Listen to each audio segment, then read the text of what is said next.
In 1943, a farmer in Nebraska stored 2,000 pounds of vegetables in September.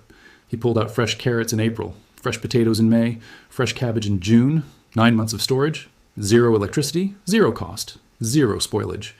His neighbor bought a brand new refrigerator that same year. It cost 3 months of wages. It held maybe 50 pounds of food. It broke down twice that winter. And it couldn't keep carrots fresh for 9 days, let alone 9 months. The farmer laughed. His grandfather had used the same storage method. His great-grandfather before that. For centuries, families stored enough food to survive entire winters using nothing but a hole in the ground and knowledge that every child once learned. That knowledge is gone now. Today, Americans throw away 40% of all food purchased. Fresh vegetables rot in refrigerators that cost thousands of dollars and run 24 hours a day. We spend more on electricity to store food than our great-grandparents spent on food itself. And the method that actually works, the design that kept families alive through winters, depressions, and wars, nobody teaches it anymore. This wasn't forgotten by accident. Refrigerator companies needed customers. Electric utilities needed demand. The appliance industry needed you to believe that a $2,000 machine running constantly is the only way to store food. So they buried the alternative. They stopped teaching it in schools. They removed it from home economics. They made sure your generation would never learn what every previous generation knew. In this video, I'm showing you the simple World War II design that kept vegetables fresh all winter without electricity. I'm explaining exactly how it works. And I'm giving you everything you need to build one yourself. By the end, you'll understand why your great-grandparents ate better than you do, and you'll know exactly how to fix that. Number 1, the buried barrel cellar. This was the simplest World War II design. Families with no money and no time built these in a single afternoon using materials that cost almost nothing. Find a barrel, metal or wooden, doesn't matter. Dig a hole deeper than the barrel is tall. Set the barrel in the hole at an angle, with the open end facing upward and slightly above ground level. Pack soil around the sides. Cover the opening with a wooden lid. Pile straw over everything and cover with a waterproof tarp or sheet metal. That's it. A complete food storage system built in 3 hours. The angled barrel lets you reach inside easily while keeping cold air from spilling out when you open the lid. Cold air sinks, so the barrel stays cold even when you access it frequently. The straw provides insulation against surface temperature changes. The waterproof covering prevents rain from flooding your food. Families stored potatoes, carrots, beets, turnips, and apples in buried barrels. 1 barrel held 100 to 150 pounds of vegetables. 3 barrels fed a family through winter. The total investment was pocket change and a few hours of digging. World War II. Victory garden programs specifically recommended buried barrels because they worked and because materials were available even during wartime shortages. While refrigerators sat in factories waiting for parts, buried barrels kept families eating fresh vegetables. I've seen photographs of victory garden families with rows of buried barrels. 10, 12, 15 barrels in a backyard. Enough food storage to survive anything. And the whole system cost less than 1 month of modern electricity bills. One World War II manual. I found described a family that stored 800 pounds of potatoes, 200 pounds of carrots, 150 pounds of beets, and 100 pounds of apples using 7 buried barrels. They pulled fresh produce from those barrels until June of the following year. 9 months of fresh vegetables. Total cost? The labor of digging holes. The design works today exactly as it worked 80 years ago. Physics hasn't changed. Vegetables still store perfectly underground. The only thing that changed is your knowledge that this option exists. Number 2, the Hillside root cellar. If your property has any slope at all, you have the perfect location for the most effective food storage design ever created. Hillside root cellars are dug horizontally into slopes, rather than vertically into flat ground.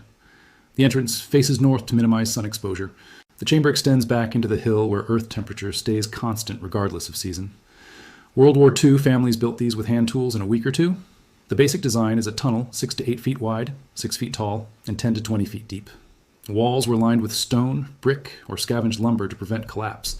Shelves along both sides held vegetables, fruits, and canned goods. The genius of hillside construction is drainage. Water flows downhill naturally. A properly built hillside cellar never floods because water can't accumulate. The entrance is the lowest point, so any moisture drains out automatically. Ventilation is equally simple. Warm air rises. A vent pipe at the back of the cellar, extending up through the hillside to open air, lets warm air escape. Cool air enters through the door, sinks to the floor, and pushes warm air toward the vent. Passive circulation keeps the cellar cool and dry without any mechanical systems. A farmer in Virginia showed me his family's hillside cellar built in 1941. 3 generations have used it continuously. The wooden shelves have been replaced twice. The stone walls haven't been touched. The temperature inside stays between 38 and 42 degrees year-round, summer and winter, without any electricity whatsoever. His grandmother stored food there during World War II rationing. His mother stored food there during the 1970s energy crisis. He stores food there now while his neighbors complain about rising electricity costs. The same cellar, 80 years of service, 0 maintenance costs. Some Hillside cellars built during World War II still operate today. 80 years of continuous use, no repairs needed, no electricity consumed, no parts replaced. The same chambers that stored food during wartime rationing still store food for families who refuse to depend on appliances that break and bills that never end. Number 3, the underground room. For families who wanted maximum storage capacity, World War II designs included full underground rooms that could hold thousands of pounds of food. The construction started with a hole 8 to 10 feet deep, 10 to 12 feet wide, and 12 to 16 feet long. Walls were reinforced with stone, concrete blocks, or pressure-treated lumber. The ceiling was framed with heavy beams and covered with planks, then topped with 2 to 3 feet of soil for insulation. An entrance structure protected the stairs leading down. This was usually a small shed-like building that kept rain and snow away from the cellar door. Some designs used angled doors flat against the ground, like traditional storm cellar entrances. Inside, the space was organized for maximum efficiency. Shelves along the walls held canned goods and smaller vegetables.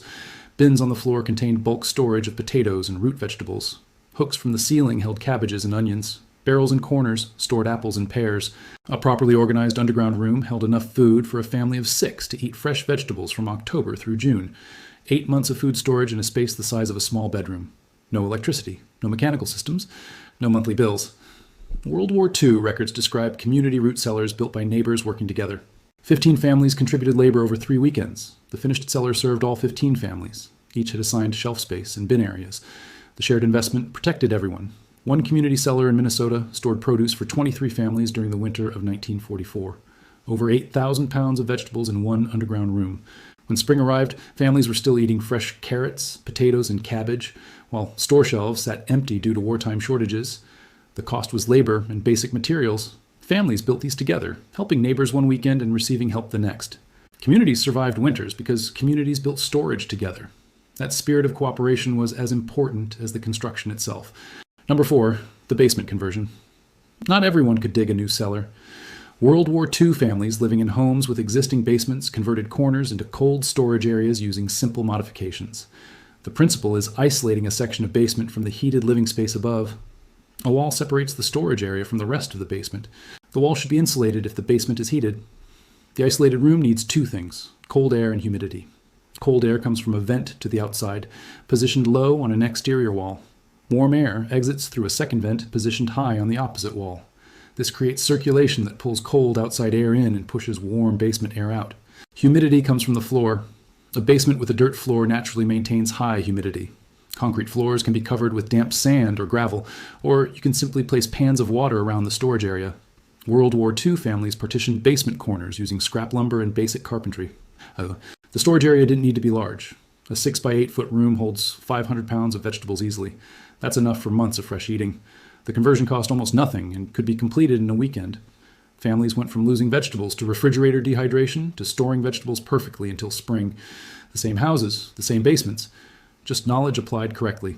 A World War II home economics bulletin described the basement conversion in detail. Materials list, 12 2x4s, 20 square feet of plywood, basic hardware, 2 vent pipes.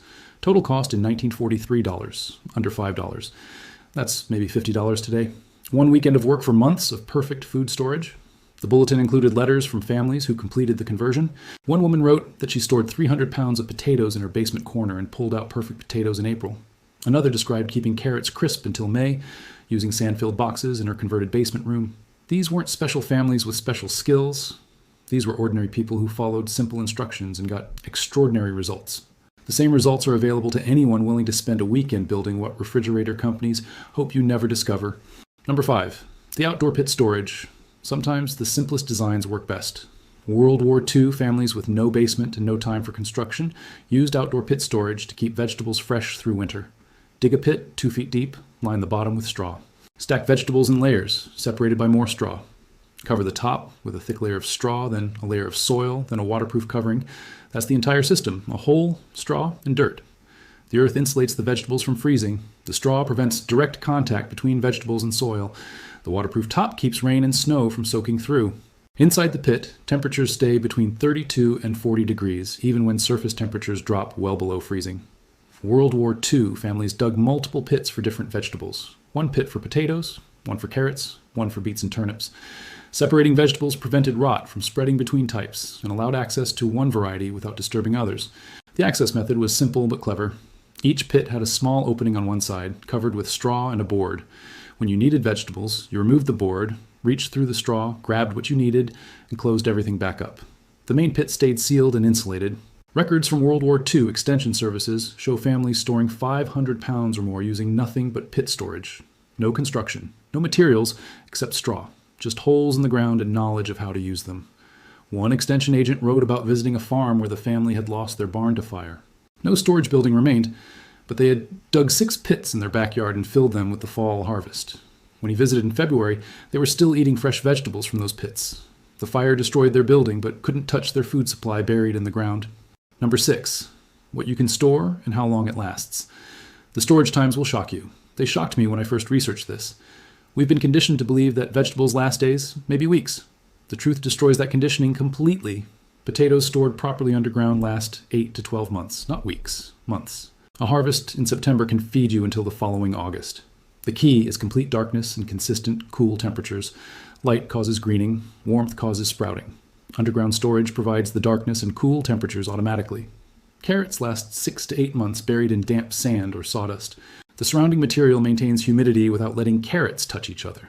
When carrots touch, rot spreads from one to the next. Sand keeps them separated and moist. I've talked to families pulling crisp, perfect carrots from storage in May that they harvested the previous September. Beets and turnips store 4 to 6 months under the same conditions as carrots. The key is removing tops without damaging the root. Cut stems to 1 inch. Damaged roots rot quickly. Clean roots stored properly last through winter and into spring. Cabbage stores 3 to 5 months when hung upside down from ceiling hooks. The outer leaves dry and form a protective wrapper. Inner leaves stay crisp and fresh. Pull cabbages from storage as needed, peeling away dried outer leaves to reveal perfect vegetables inside. Onions and garlic store 6 to 12 months when properly cured and hung in mesh bags or braids. Air circulation prevents moisture accumulation. Cool temperatures prevent sprouting. Some families eat stored onions from one harvest until the next harvest comes in.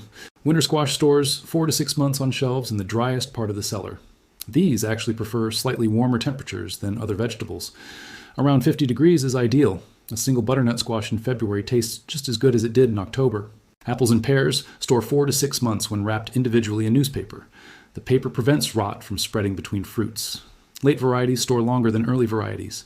Some apples picked in October remain crisp and delicious in March. Compare these times to your refrigerator. Carrots maybe last 3 weeks before shriveling. Potatoes sprout within a month. Cabbage wilts in days. Apples turn mealy in weeks. The appliance that costs thousands stores food for weeks. The hole in the ground that costs nothing stores food for months. Let that sink in. Why did this knowledge disappear? After World War II ended, America entered the golden age of consumerism. Factories that built tanks started building appliances. Advertising convinced families that modern meant electric, that progress meant purchasing, that success meant owning machines that did what great-grandmother did with a hole in the ground. Refrigerator companies needed customers. They couldn't sell refrigerators to families who stored food underground, so they launched marketing campaigns that associated root cellars with poverty, backwardness, and the past everyone wanted to escape. Schools stopped teaching food storage. Home economics focused on appliance operation instead of food preservation. Children grew up believing that refrigerators were the only option because refrigerators were the only option they were shown. Electric utilities loved refrigerators. A refrigerator runs 24 hours a day, 7 days a week, 12 months a year. Constant electricity demand, constant bills, constant revenue from every household that bought the lie. The numbers tell the story. In 1940, over 60% of American farms had root cellars. By 1970, fewer than 5% did. The cellars didn't stop working. Families stopped building them because families stopped knowing they were an option. Within one generation, knowledge that every family possessed became knowledge that almost no family remembered. The underground cellars still worked perfectly. They just weren't profitable for anyone selling alternatives. Today, the average American family spends over $150 per year just on electricity to run their refrigerator. Over a lifetime, that's thousands of dollars for an appliance that stores food worse than a hole in the ground. Your great-grandmother spent nothing, stored more food, kept it fresher longer, and never worried about power outages ruining building your own. The designs in this video work exactly as they worked 80 years ago. Vegetables still store perfectly in cool, humid conditions. The earth still maintains constant temperature underground.